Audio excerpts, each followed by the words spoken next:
10 weeks, way too long to be able to do another one of these fight week previews. Blake O'Rulian, Zack Partridge. Zach, feels good to be back in another fight week. Mid-May was the last time that we did something like this. Been a long time. How you been kind of on your summer vacation, I would say? Yeah, summer vacation ramping up for a giant second half of the year, but we're really excited about all the stuff we have coming up and cooking, and we're going to kick it off with going back to Price and having a fun card. Two belts on the line, always fun. In July, we head up to the birthplace of this entire show. We've got 13 bouts, and we'll kick things off with Muay Thai, actually, which will be fun at super lightweight between Alex Leyva, the Price local, as well as David Andrews, one of your teammates over at One Hit. Yeah, it would be really fun. Alex had a really fun fight. Came off of the kickboxing event. Looking forward to doing more of those. So now, once we start doing those in September, you won't see kickboxing and Muay Thai in the cage anymore. So I'm very happy to announce that because I'm personally not a fan of it. But we really wanted Alex on the card. Price local had a really good showing in May, and he wanted to be on this card and did a good job. David Andrews has been a guy that's been training with us in the fight team for a while and wanted to do a fight, and it kind of made sense.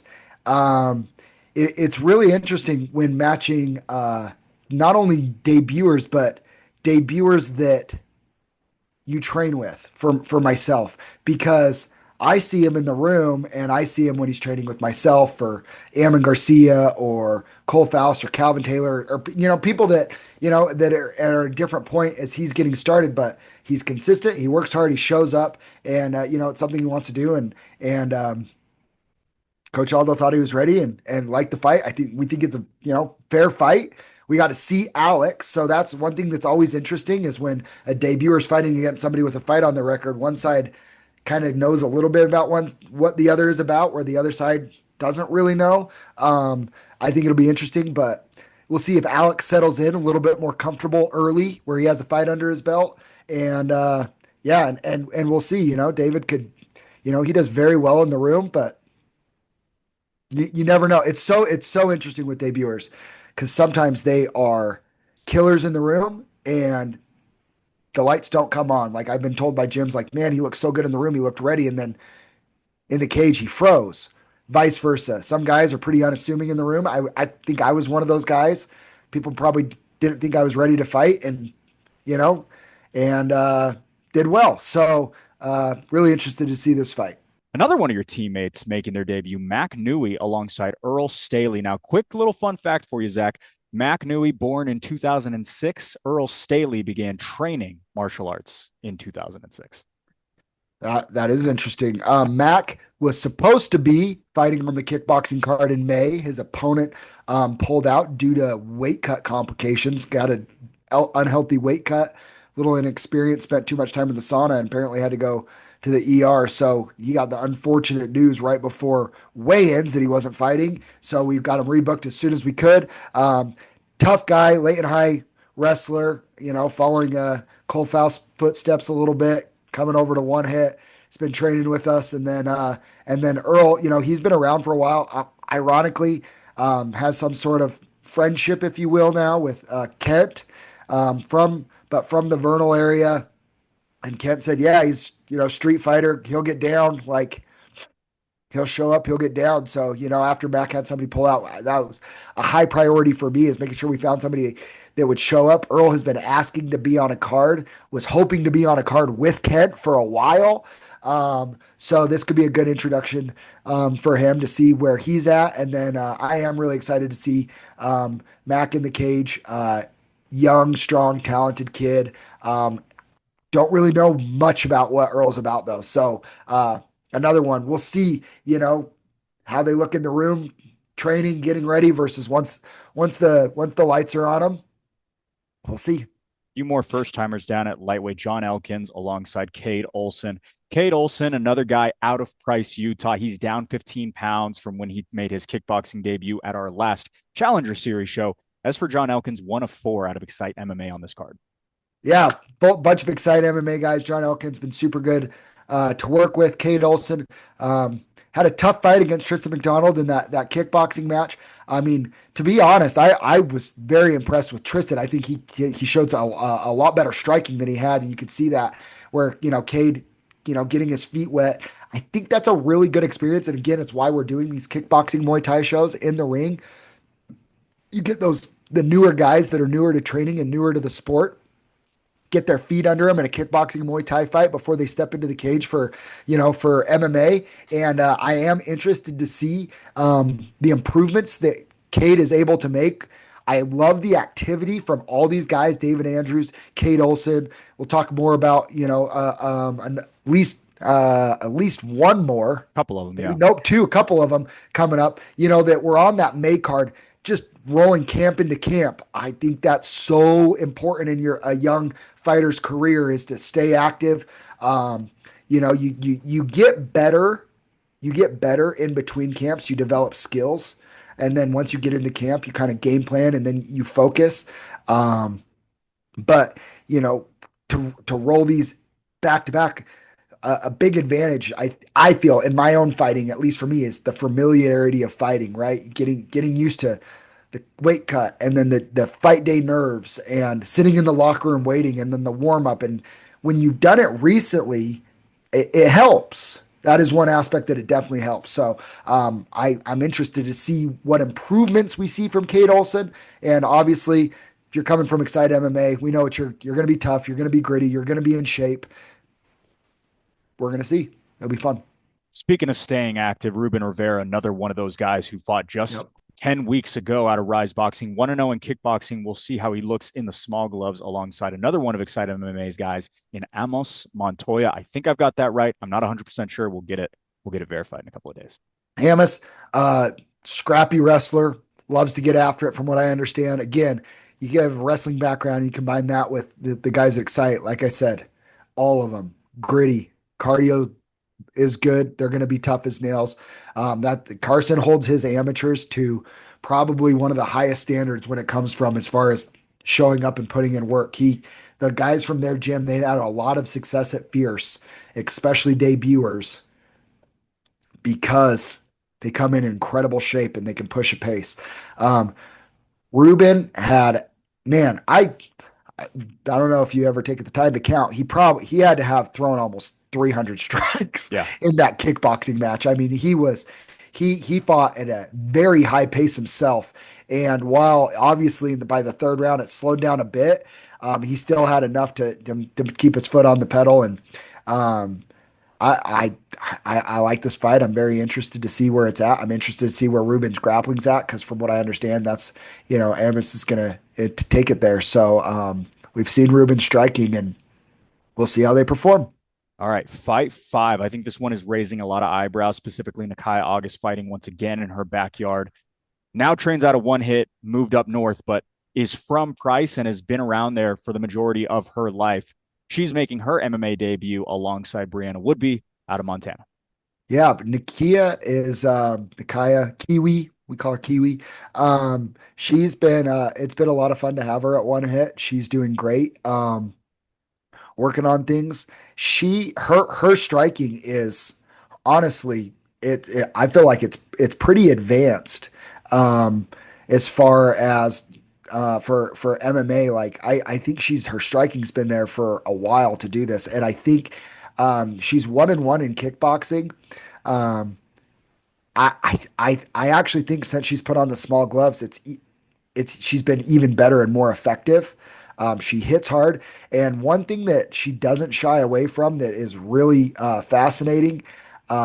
She hits hard, and when she gets hit back, she does not shy away from staying in the fire and staying in the pocket, which is very unique and very unique, very surprising that most people from in smaller weight classes, male or female, but most people in smaller weight classes, they don't really care to just stay in bigger people's face all the time. And being one of the smaller training partners at One Hit, she is usually on the smaller side, and she handles it very, very well.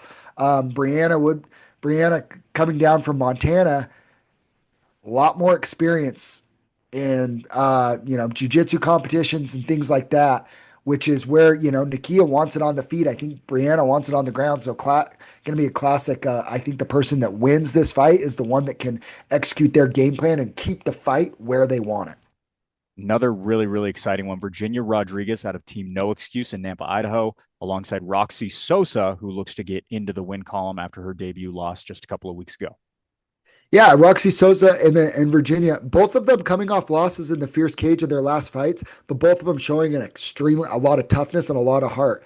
Virginia, she had a tough fight with Asia Negron earlier this year at the Masonic Temple, and Asia looked really good in that fight, and Virginia just wouldn't go away. She was tough and durable and stayed in there with it.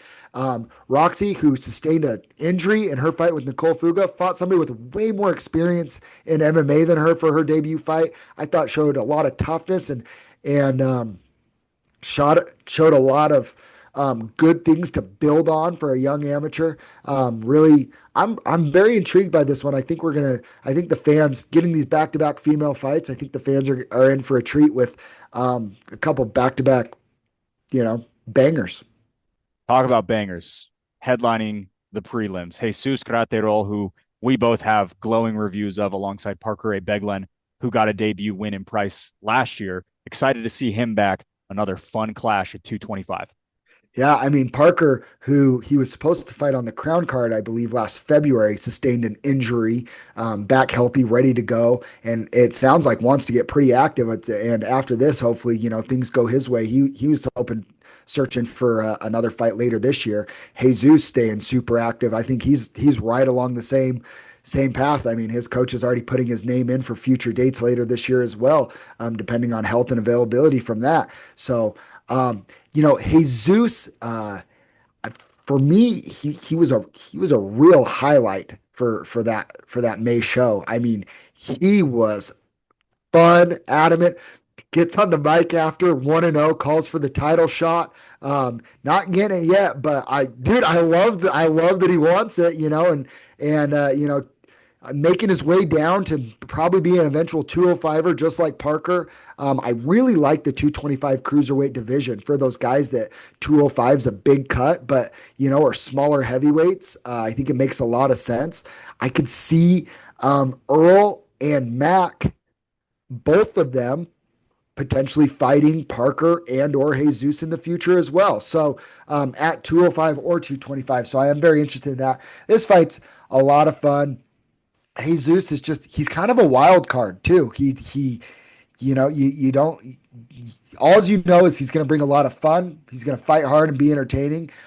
Parker, I thought he showed a ton of composure in his fight in Price last year against Vince. He was getting hit hard with clean shots and just stayed in it. It was tough. It's one of those guys, maybe a little bit of me. People have said this about me, so I don't mean this in any other way, but it's like he's a little bit not, he doesn't look like a super intense fighter. He's not this, big mean guy and tough guy look. He seems pretty passive, but man, when it's time to get down, he gets down. So I'm very excited for this fight. Two big boys that like to get down. Both are all around athletes. Cannot wait for it. All right, we move to the main card.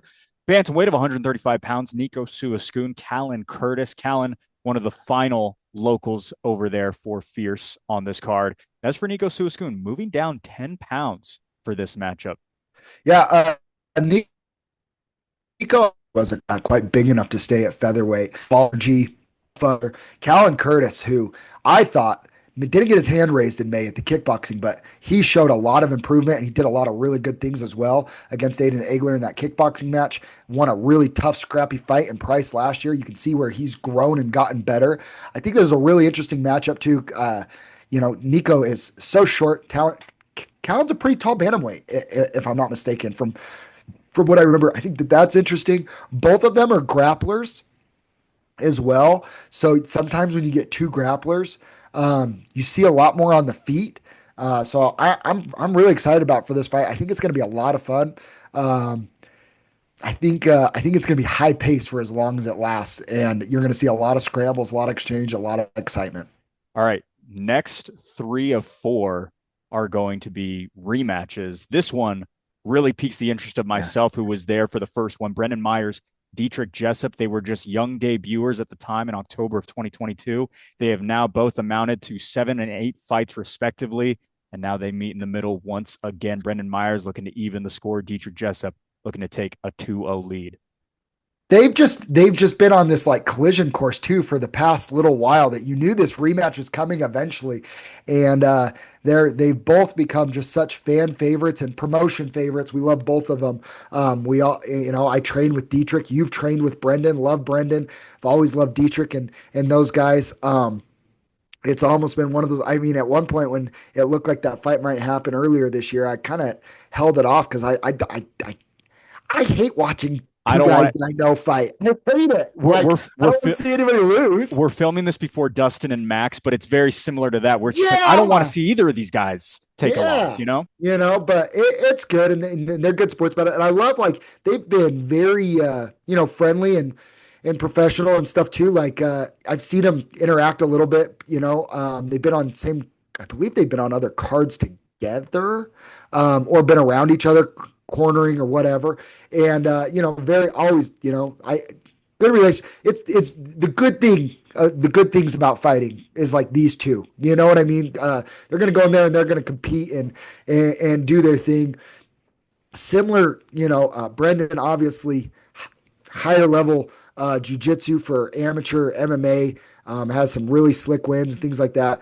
Dietrich just has this cannot like won't die attitude, and he just won't quit on himself, and it pulled him through in the first fight when they were debuters. That's what got him through. Brendan had him in some really really tough spots, and Dietrich just willed his way till he got to his spots, right? So this one's really fascinating to watch these two. I mean, these two are the two of the people that like why we started like doing these challenger series and doing the AMI cards.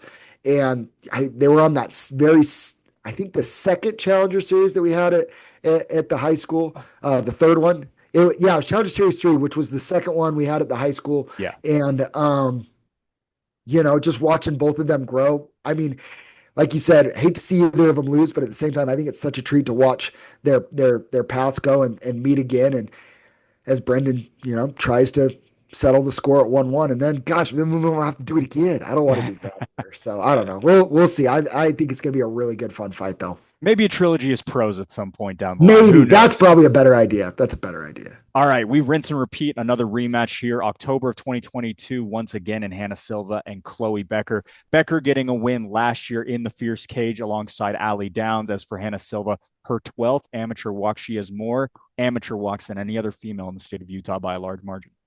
Yeah, I mean, she's like a mainstay now, right? And dude, she's coming off such an incredible performance that she had back in February.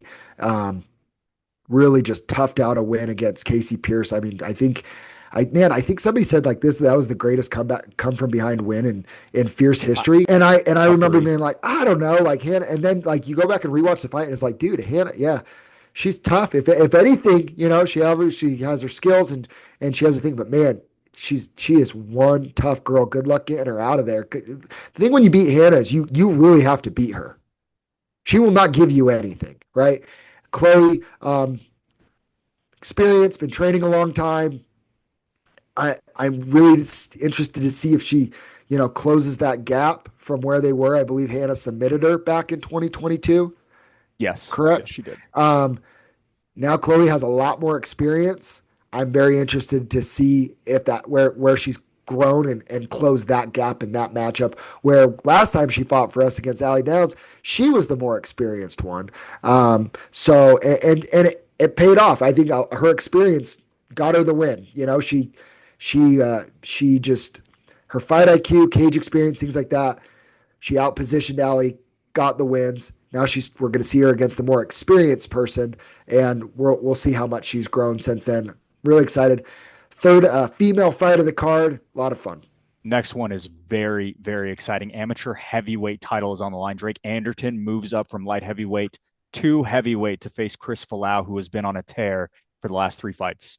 Yeah, I mean, I've been pretty consistent. I don't really love giving amateur title shots to people coming off losses, except for the fact one thing that I've been pretty consistent about making that exception is if their last loss was for a title, and where Drake lost and he fought somebody that's probably the top amateur in the country now, like basically following Shaler Ladd's footsteps, where Personally, I think he was probably pro ready a couple of fights ago, and he's still hanging out in the amateur ranks.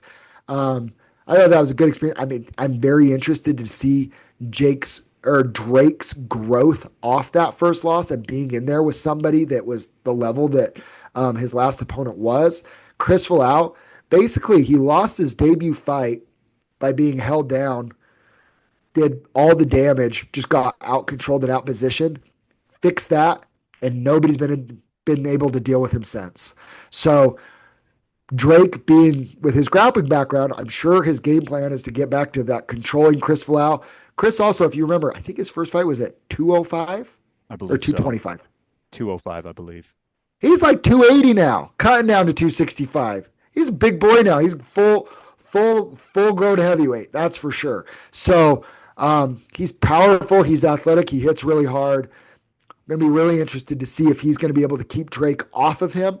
And in that strike, I mean, if if Drake tries to stand with him, Chris is dangerous. He's been dangerous for everybody that he's fought, including the fight that he lost. So really interesting to see how long Drake fills it out on the feet before he initiates. Maybe Drake's going to come out and strike with him. I don't know, but I'm very interested. Chris he's been on quite the streak. Yeah, none of that to be outdone by the amateur welterweight title. Dosam Leon alongside Lane Dalton. Zach, another big one. Both of these guys have been so successful in the Fierce Cage.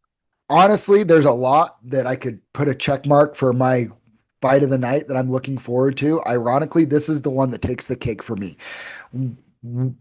I mean, Lane Dalton has been a handful and a beast. In the Fierce Cage, we have seen him compete and go toe to toe at 185 with Tyler Call in a fight that I thought was Tyler Call's best performance that I've ever seen. And it took every bit of that to get his hand raised against Lane Dalton. Dosam probably comes up in February. I mean, you want to come from behind win, probably the most shocking upset against Christian Reese, right? In February. And their paths just got on that collision course for the rematch. And Dosam he's just been, I mean, so we found him when he fought short notice. He beat Calvin Taylor on short notice at the UVU card. Yeah, I think did kind of take that a little tough. And then when he beat Christian, he's like, well, at least I didn't lose to a guy that sucks. And I was like, for sure not. Dosam's a monster, dude. And Lane is every bit of that monster as well. I'm so intrigued. I mean, I think it's just going to be a knockout drag out. Like I mean, I think they're going to try and kill each other in there. And it's going to be, I think it's just, I feel like they're so evenly matched. They both are just grinders to their core. I mean, Dosam is a, foreign refugee that is just, man, he's unbreakable. He has no quit in him. It's not built in him. And Lane Dalton is as gritty of a competitor as you can find. I think it's the type of matchup though that I think this is one of those fights as far as, and especially with a title on the line, rematch, everything about it. It's just one of those fights that I think when we look back on this year, I think it's going to be one of the most memorable fights of the year. And I just have it checked as my fight of the night. All right, main event time. The lone pro bout on this card. Hal Mitchell steps in, jumping up a couple of weight classes to face alongside someone who is red hot moving into the pro ranks in Jason Urgle. Well, it's really interesting, right? Is Hal Mitchell was planning on moving up to 155 anyways, had a couple of options for him for the Maverick Center card, actually. And after his last fight, he decided he wanted to get into weightlifting and bulking and doing all that, put on quite a bit of size and muscle. Apparently, I can attest to this as somebody that's moving up a weight class myself, not a big fan of cutting weight, who is.